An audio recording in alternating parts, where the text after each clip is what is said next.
बुलेटिनमध्ये आगी संदर्भातली एक ब्रेकिंग न्यूज समोर येते। अंधेरी पश्चिम लोखंडवाला परिसरामध्ये भीषण आग लागली आहे। तर लोखंडवाला सेकंड क्रॉस लेन या ठिकाणी 2 बंगल्यांना आग लागल्याची घटना घडली आहे।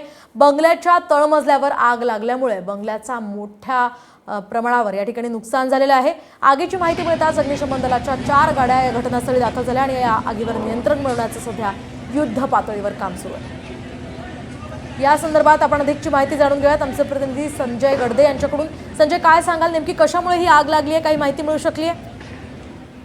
नक्कीच अंधेरी पश्चिमेकडील जो लोखंडवाला परिसर आहे या परिसरामध्ये सेकंड क्रॉस लेन परिसरामध्ये 2 बंगले होते। या बंगल्यांच्या तळमजल्यावर आग लागली होती। साधारणपणे 9:15 सुमारास ही आग लागली। मात्र आग नेमकी कशामुळे लागली हे अद्याप स्पष्ट झालेलं नाहीये। अदानी इलेक्ट्रिसिटीचे कर्मचारी देखील आता या ठिकाणी पोहोचले आहेत। विद्युत कनेक्शन जे आहे ते कापण्याचं काम देखील त्यांच्याकडून करण्यात आलेलं आहे। अग्निशमन दलाच्या 4 ते 5 गाड्या या ठिकाणी आलेल्या असून त्यांच्याकडून आता आगीवर पूर्णपणे नियंत्रण मिळवण्यात यश आले आहे। सध्या कूलिंग करण्याचं काम जे आहे ते सुरू आहे। मात्र या आगीत सुदैवाने कुठल्याही प्रकारची जीवितहानी झालेली नाही। मात्र बंगल्याचं मोठ्या प्रमाणावर या ठिकाणी नुकसान झालेलं आहे। अगदी नक्कीच संजय, धन्यवाद दिलेल्या या सगळ्या सविस्तर माहितीसाठी। आपण पाहतोय आगीची ही दृश्य। सध्या सुदैवाने या ठिकाणी कोणतीही जीवितहानी झाली नाही।